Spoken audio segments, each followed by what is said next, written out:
Bonjour à tous, bienvenue sur CCTV Français pour cette nouvelle édition du journal. Nous ouvrons ce journal avec la une de l'actualité du jour, le sommet sur la coopération sino-africaine. Le président chinois Xi Jinping et les dirigeants de plus de 40 pays africains ont participé à la photo de famille de la cérémonie d'ouverture de ce sommet dans la capitale de l'Afrique du Sud, Johannesburg. Le président chinois a prononcé le discours d'ouverture lors de la cérémonie. Lors de ce sommet bilatéral, les dirigeants africains et chinois vont notamment discuter du développement mutuel de l'Afrique et de la Chine et du concept de la coopération gagnant-gagnant pour le développement commun.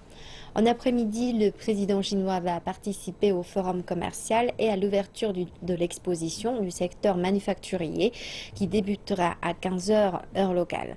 Le sommet va permettre d'élaborer la planification de la collaboration pour les 3 prochaines années. L'événement vise aussi à accélérer le processus d'industrialisation de l'Afrique et à aider le continent à favoriser le développement durable.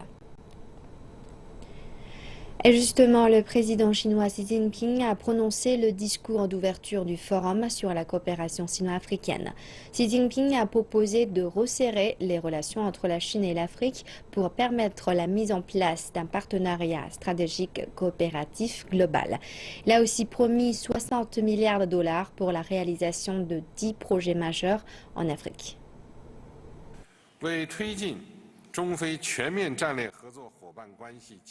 Pour construire le partenariat stratégique global de coopération sino-africain, la Chine va mettre en place 10 projets en collaboration avec l'Afrique lors des 3 prochaines années. Ces projets seront guidés par les principes de l'orientation gouvernementale où les entreprises seront les acteurs principaux dans les opérations des marchés dans un cadre de coopération gagnant-gagnant. Ces plans visent à aborder les problèmes qui ralentissent l'industrialisation de l'Afrique, dont le manque d'infrastructures, le manque de main-d'œuvre qualifiée et le manque de financement. Ce contexte va favoriser l'accélération de l'industrialisation de l'Afrique et la modernisation du secteur agricole pour permettre aux pays africains d'atteindre par eux-mêmes un développement durable. Pour assurer le succès de la mise en place de ces 10 projets, la Chine a décidé de fournir 60 milliards de dollars américains pour le soutien au financement. Le président Xi Jinping et son homologue d'Afrique du Sud, Jacob Zuma, coprésident le forum de coopération Chine-Afrique à Johannesburg vendredi. Le forum sert de plateforme majeure pour le renforcement par les deux parties de leur coordination dans presque tous les secteurs. Voyons quelles ont été les réalisations de ce mécanisme de coopération. Le mécanisme de dialogue et de consultation du Forum de coopération Chine-Afrique se fait à 3 niveaux. Au niveau supérieur, la conférence ministérielle a lieu tous les 3 ans. Une réunion de hauts responsables a lieu un an avant chaque conférence ministérielle et une réunion préparatoire quelques jours avant. Les délégués se rencontrent également au moins 2 fois par an pour la réunion des diplomates africains avec le comité de suivi chinois. Pékin a accueilli la première conférence ministérielle en octobre 2000. À cette occasion a été adoptée la déclaration de Pékin et le programme de coopération Chine-Afrique en matière de développement économique et social. L'événement a lancé le partenariat Chine-Afrique basé sur la stabilité à long terme, l'égalité et les bénéfices mutuels. Le gouvernement chinois a effacé pour 10 milliards de yuans de dettes d'un certain nombre de pays africains les moins développés et établi un fonds de développement des ressources humaines pour l'Afrique. La deuxième conférence ministérielle a eu lieu à Addis Abeba en décembre 2003, qui a vu l'adoption de la déclaration d'Addis Abeba et le plan d'action qui découle. Celle-ci donnait les grandes lignes de la coopération Chine-Afrique pour les 3 années qui ont suivi. La Chine a décidé de former 10 000 professionnels africains et d'exempter de tarifs douaniers de certains produits exportés vers la Chine par certains des pays les moins développés d'Afrique. En novembre 2006, la troisième conférence ministérielle a eu lieu à nouveau à Pékin dans le cadre des dernières préparations du sommet de Pékin.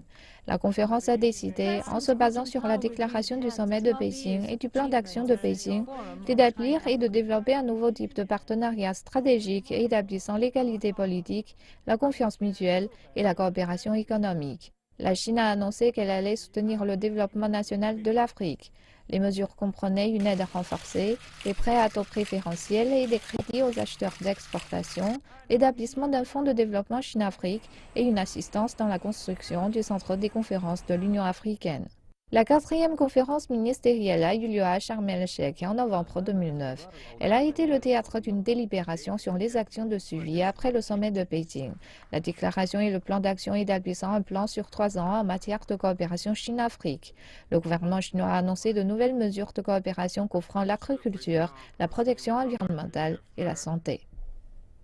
En juillet 2012, la 5e conférence ministérielle a adopté la nouvelle déclaration de Pékin et le nouveau plan d'action pour les années 2013 à 2015, soulignant les priorités dans les domaines de coopération. Une nouvelle série de mesures que la Chine a dévoilées en soutien au développement pacifique de l'Afrique s'est concentrée sur 5 domaines principaux: investissement et finances, assistance, intégration africaine, échanges non gouvernementaux, paix et sécurité. Lors de la 5e conférence des entrepreneurs chinois et africains, les dirigeants du monde des affaires ont engagé ensemble avec les dirigeants politiques des deux parties une série de dialogues de haut niveau. Le forum présente une occasion pour les dirigeants du monde des affaires chinois de rencontrer leurs homologues du continent africain. Les thèmes principaux abordés cette année concernent le renforcement de la coopération dans les domaines des infrastructures, de l'industrie, des transports et de l'énergie. Les dirigeants du monde des affaires des deux parties entendent améliorer leur compréhension mutuelle. L'Afrique est en développement et chaque pays possède ses propres spécificités. Le marché est très important et les opportunités pour une meilleure coopération ne manquent pas. Grâce à cette conférence, les hommes d'affaires peuvent dans un premier temps avoir une idée du marché afin d'approfondir dans un second temps leur connaissance du potentiel local. Ils peuvent par ailleurs avoir une meilleure connaissance des stratégies de développement des pays africains et concevoir des plans d'action en fonction de leurs perspectives de développement sur le marché africain. Les représentants d'une dizaine d'entreprises chinoises à l'avant-garde dans la coopération sino-africaine ont également participé à l'événement. Pour nous, il s'agit d'une plateforme donnant l'occasion de mieux communiquer avec les entreprises africaines. Chaque participant est invité à partager son savoir. Nous sommes là également pour regarder la demande réelle du marché africain et pour ensuite décider de ce que la Chine peut mettre sur la table. C'est donc une bonne occasion de trouver nos futurs partenaires d'affaires. Plus de 20 accords d'une valeur de 13 milliards de dollars ont été signés, couvrant les domaines des infrastructures, de l'industrie chimique et de la finance. L'Afrique connaît un rapide développement économique. Les dirigeants économiques africains rappellent qu'il s'agit également d'une opportunité qui leur est donnée de mieux connaître la Chine. Actuellement, l'Afrique est dans une situation où elle entend s'industrialiser. Les pays africains veulent construire des infrastructures et leur réseau énergétique. La Chine est déjà passée par ce processus et nous savons tous que maintenant elle se dirige vers un modèle de développement économique s'appuyant sur la consommation intérieure. Les opportunités sont donc là pour que les pays africains réussissent leur industrialisation et leur développement local. Plus de 700 dirigeants du monde des affaires chinois et africains ont participé à la conférence. Ensemble, ils ont exploré les nouvelles voies communes de développement et de coopération gagnant-gagnant, afin de catapulter l'industrialisation du continent africain. Près de 55 ans après le début de leurs relations diplomatiques, la coopération entre la Chine et la République démocratique du Congo ne faiblit pas. Elle prend aujourd'hui, comme nous allons l'entendre dans un instant, des formes multiples. En fait, la coopération avec la Chine a évolué. Au début, c'était une coopération d'État à État. Je me rappelle quand je suis parti pour négocier, c'était pour la construction de ce palais du peuple, pour la construction du stade, mais là, c'était des dons d'État à État. Tandis que maintenant, cette coopération a évolué parce que vous avez des entreprises chinoises, vous avez même des privés chinois qui viennent investir. Vous avez les banques chinoises qui interviennent dans le financement des projets. Vous avez les entreprises chinoises qui participent aux appels d'offres dans beaucoup de pays africains et qui gagnent. J'ai eu la chance moi-même de donner à une entreprise chinoise parce que j'étais ministre des Travaux publics il y a eu l'entreprise qui a participé à la construction d'une route dans la province orientale.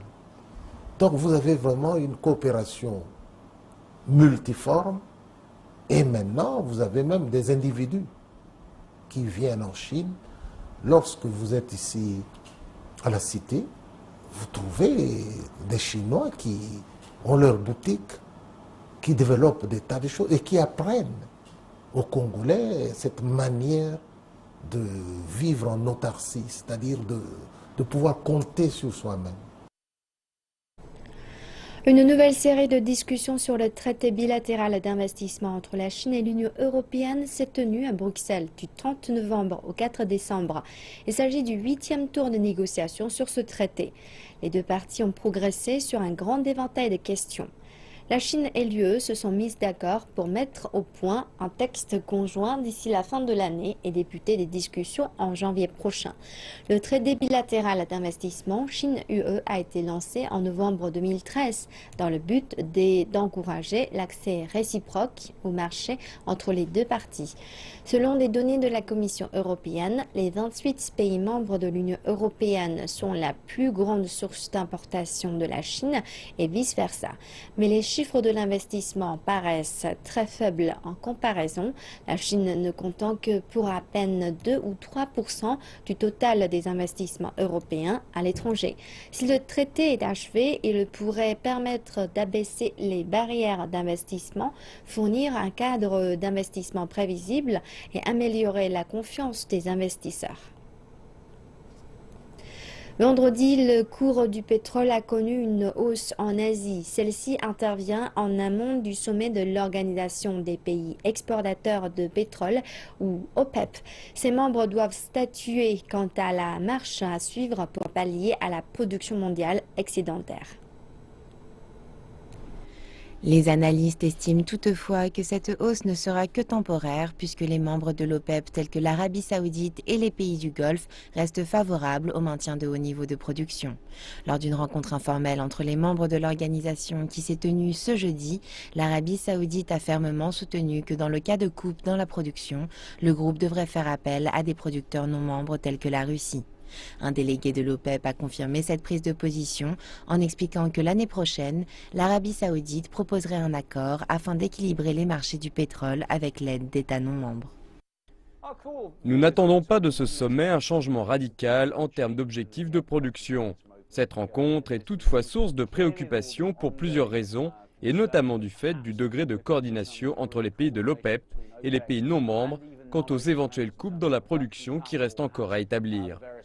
Par ailleurs, il est envisageable que divers membres comptent sur l'Arabie saoudite pour réduire leur production.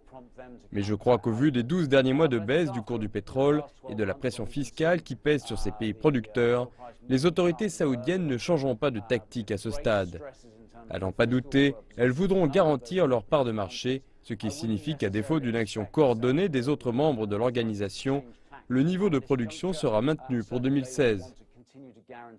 Le climat change plus rapidement qu'en Arctique qu'ailleurs. Plusieurs régions naguère trop froides sont désormais exploitables. L'exploration gazière et pétrolière y est désormais discutée au risque de diviser les communautés locales. Point Hope, Alaska, population 900 personnes. Aucune route ne mène à ce petit village. Le seul moyen d'y accéder est l'avion. Les emplois sont peu nombreux et éloignés. Afin de se développer, la ville cherche à conclure un accord pour l'exploration pétrolière et gazière offshore, même si cela menace directement le mode de vie de ses habitants. Point Hope est divisé. Les opposants craignent que l'exploration pétrolière et gazière ne détruise l'environnement et des siècles d'une riche histoire culturelle. Le terme génocide vient à l'esprit. Pendant des années, Caroline Cannon a attaqué Shell en justice pour l'empêcher de forer dans les eaux fédérales de Point Hope. En 2012, elle a été l'une des récipiendaires du prix Goldman de l'environnement, l'équivalent du prix Nobel. Il n'existe pas de technologie, des technologies prouvées qui puissent nettoyer une fuite de pétrole. Cette année, la plainte a été rejetée. Si Shell a gagné cette bataille, elle a en quelque sorte perdu la guerre. La compagnie a en effet annoncé l'arrêt des forages en Arctique après 8 ans d'exploration et des milliards de dollars de dépenses. Shell affirme que les tests initiaux sont décevants et qu'en conséquence, elle va cesser toute activité exploratoire offshore dans l'Alaska dans un avenir proche. Si les défenseurs de l'environnement se sont réjouis de cette décision, Rex Rock Jr., un jeune leader, est en colère contre ses voisins, qui veulent de meilleures infrastructures, routes, écoles, etc., mais sans se demander comment faire venir l'argent. Je pense que c'est contradictoire de leur part de dire « nous voulons cela, mais nous ne voulons pas ce qui va avec ». Il n'y a pas le choix, vous ne pouvez pas avoir l'un sans l'autre. Vous devez accepter certaines choses. La population est consciente de la chute des cours du pétrole, mais leur remontée pourrait faire revenir Shell et ses consoeurs. Rien n'est donc encore joué. Combien d'entre nous connaissent véritablement leur empreinte carbone, sans compter la manière de la réduire? Certaines mesures peuvent sembler évidentes, comme éteindre les lumières ou fermer les robinets, mais vous pourriez être surpris de certaines des manières dont sont utilisées les ressources naturelles de la Terre.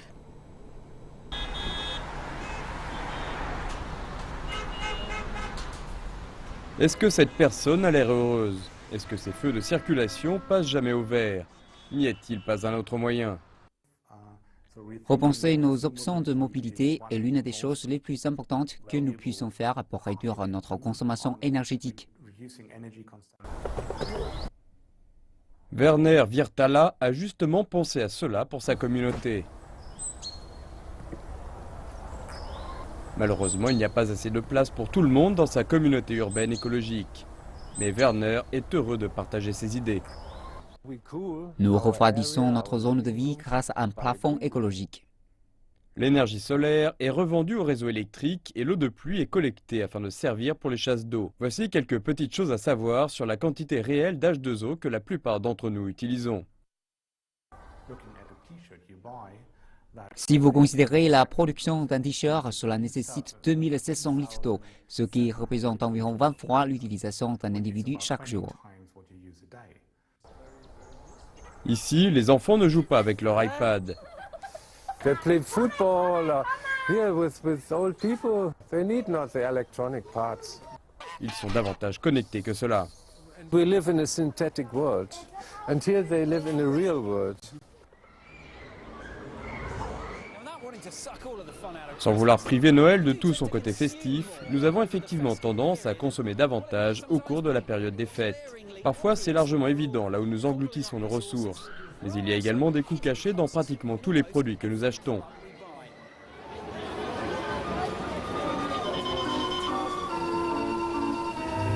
Donc si vous apprêtez déjà à effectuer vos courses de Noël, attendez encore une dizaine de secondes.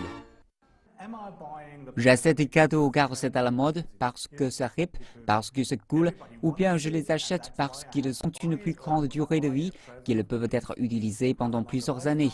Cela a une grande valeur.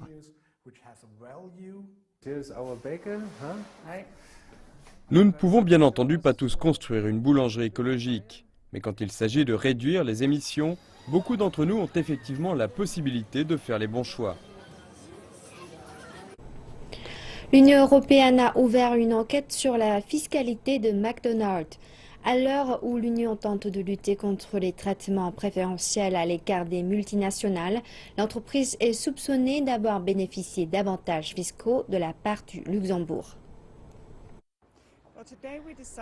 Aujourd'hui, nous avons décidé d'examiner 2 décisions du Luxembourg en faveur de McDonald's car nous craignons que ces décisions soient constitutives d'un cas de double non-imposition, ce qui constituerait une forme de subvention de la part de cet État. McDonald's Europe Franchising justifie cette situation en se référant au traité relatif à la double imposition signé par le Luxembourg et les États-Unis. Toutefois, au lieu d'éviter une double imposition, la décision fiscale anticipée donne lieu à une non-imposition des revenus de l'entreprise au Luxembourg, et ce, alors même que les autorités étaient conscientes de la non-imposition de ces revenus aux États-Unis.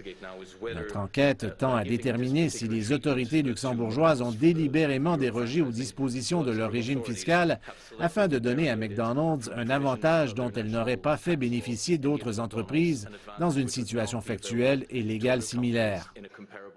L'Union européenne relève que depuis 2009, McDonald's Europe Franchising n'a pas payé d'impôt sur les sociétés malgré la réalisation de profits substantiels.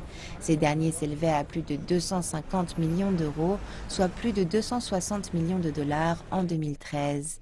L'exonération dont bénéficie cette multinationale suscite la controverse dans le contexte économique actuel où de nombreux citoyens européens font face à des restrictions financières très lourdes.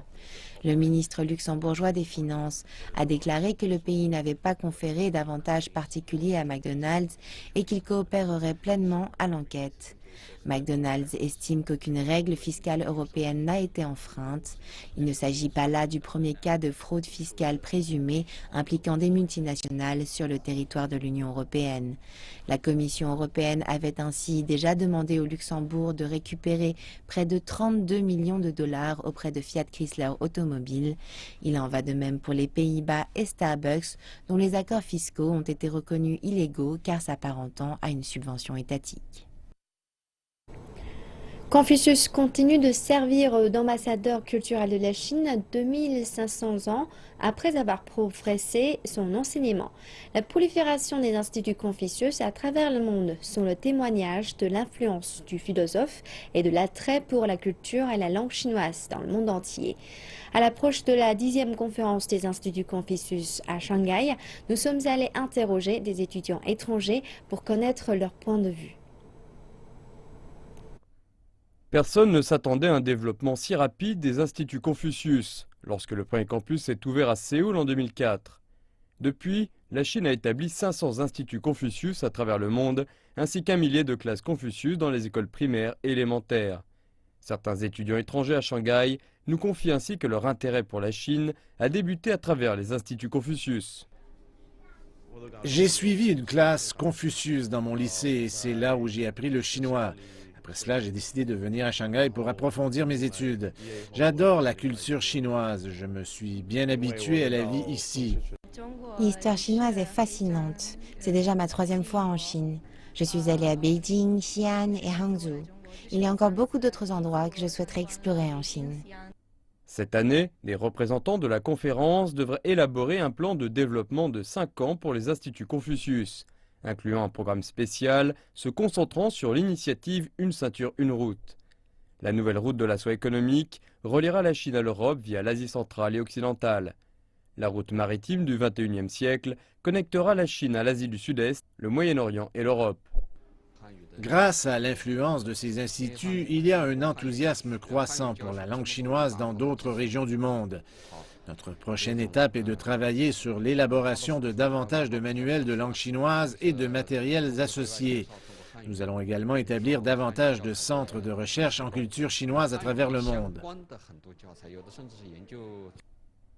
Confucius était un philosophe renommé, un politicien et un éducateur qui aurait vécu entre le 6e et le 5e siècle avant notre ère. Son système de pensée a exercé une profonde influence sur la culture chinoise, influence qui se ressent encore aujourd'hui. Voilà, c'est la fin de cette édition. Merci de l'avoir suivi. Excellente suite de programme sur CCTV français.